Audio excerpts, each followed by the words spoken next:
telpu futbola virslīgas bronzas sērijas pirmā spēle aizritējusi Kuldīgā. Nīca ar 3-2 izcīna uzvaru pār mainiekiem FC Nikers. Arturs Cīlis, komandas kapteinis, Edgars Miķels Kovaļskis, Nīcas komandas kapteinis kopā ar mums.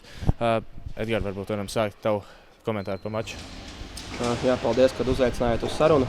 Mačs, kā jau parasti, Kuldīgā maksimāli grūts, jo šeit ir pilns tribīns ar Kuldīgas faniem. Plus šoreiz mums arī bija mūsu fani ļoti daudz. Paldies, sanāca sarganzēm, ka atbrauks arī autobus ar faniem un atbalstīja mūs. Bet jā, spēle kā vienmēr grūti līdz pašām pēdējām sekundēm. Un beigās tikai ar +1 sanāca izcīnīt nereāli smagu uzvaru, ļoti smagu. Jā, paldies. Artur, tavs komentārs par spēli.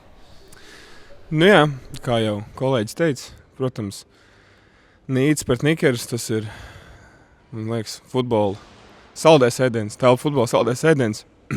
Es domāju, to arī cilvēki, kas no malas skatās, kas varbūt nezina telpu futbolu, paskatītos emocijas dabūt visu. Rezultāts, teiksim, godīgi atbilstoši spēlē.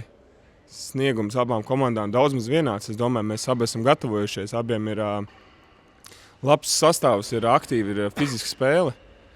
Nu, tur visādi dažādi ietekmējušie faktori, kas, protams, ietekmē tur varbūt soliņu garums un fiziskā sagatavotība, atpūtas laiks, kas ir bijis mums vai kāds ir viņiem bijis pēc iepriekšējās kārtas.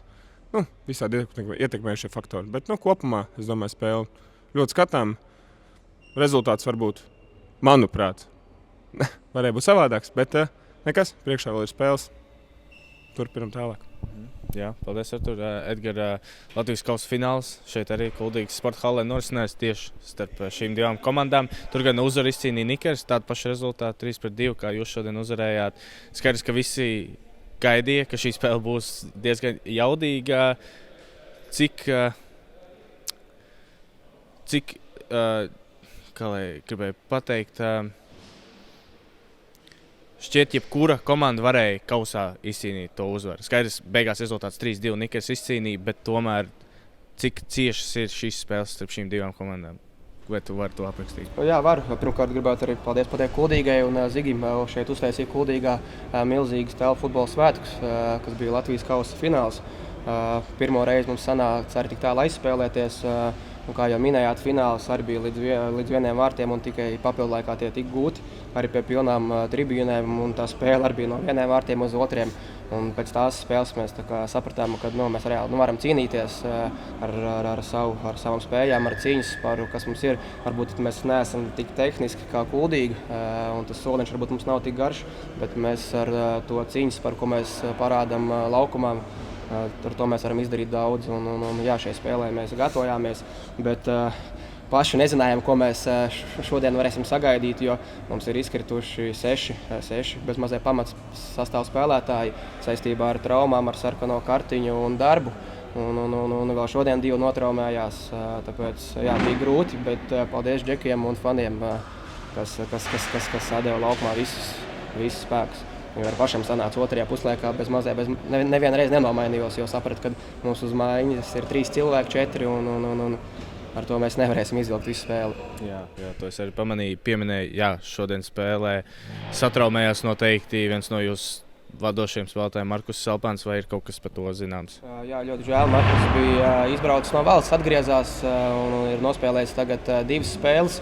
Cītīgi nāca uz treniņiem un, protams, milzīgs iztrūkums. Protams, forši, kad mēs uzvarējām, bet lielākas sāpes ir par to, ka komandas biedrs iedzīvojās tik smagā traumā un izskatās, ka tur nekas labs nebūs. Tāpēc šī uzvara ir arī dēļ, mēs cīnījāmies tik ļoti, lai arī Markusam parādītu, ka mēs atdodam visu spēkus dēļ viņa. Tāpēc veselība viņam, tāpat arī Rolandam, kurš potīti izmežģīja. Un jā, žēl, ka tāda situācija ir. Jā, noteikti veselība jūsu spēlētājiem. Jā, nav tas, ko gribam redzēt. Ļoti jaudīgs spēlētājs Markus Selpāns. Gaidīja arī, ka atgriezīsies apkārt telpu futbola virslīgā. Žēl, jā, redzēt. Artur, jautājumu tādu, ko iespējams arī varbūt Edgars pēc tam var pakomentēt. Video support sistēma telpu futbola virslīgā. Redzēju tikko abiem sejas. Tagad tā ir ieskrējusies jau izslēgšanas spēļu laikā.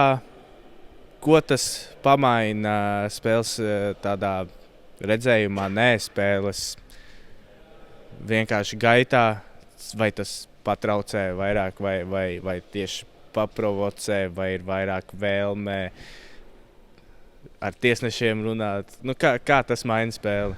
Jā, viss, ko minēja, tas viss ietilpst tajā. Gan tā provocēšana, gan tas, piemēram, bija pagājuši 5 spēles minūtes, kas ir tīrais laiks.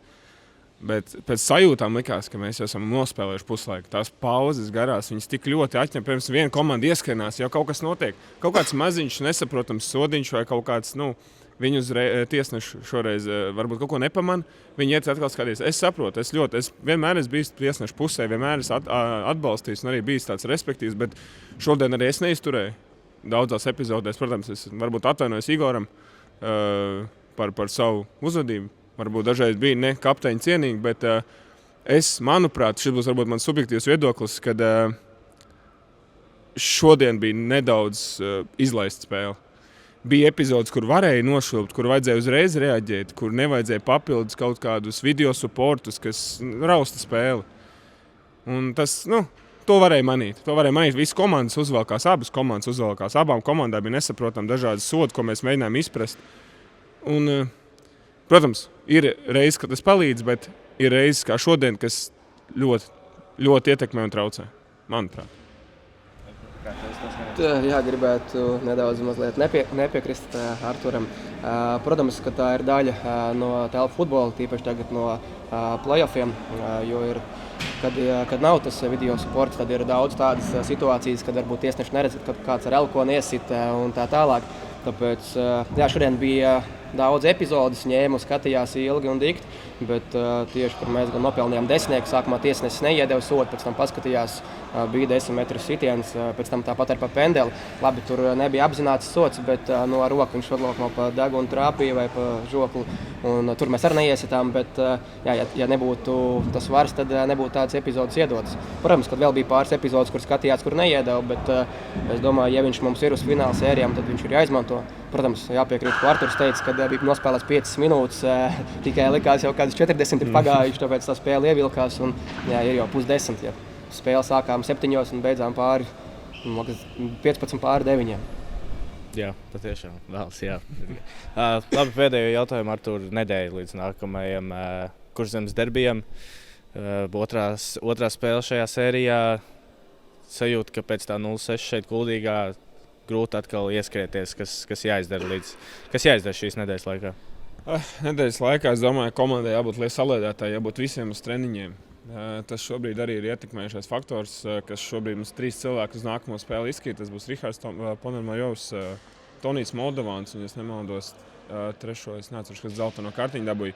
Bet viņi ir vadošie spēlētāji mums.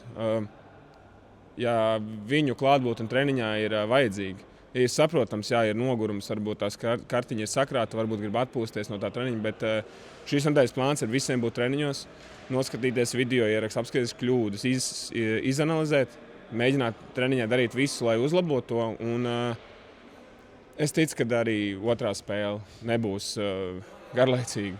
Es domāju, ka sastāvu abiem ir paklibojuši šobrīd, ir viņi patraumējušies un arī sasodīti. Sodīti, precīzāk. Sodīti. Bet jā, es domāju, ka spēle kā vienmēr, vienalga kāda sastāv, mēs esam vienmēr gatavi abas komandas līdz galam cīnīties un ceram uz trešo spēli. Jā. Tāds nedēļas plāns. Super. Labi, paldies Artur, paldies Edgar. Paldies. Tiekamies Nīcā.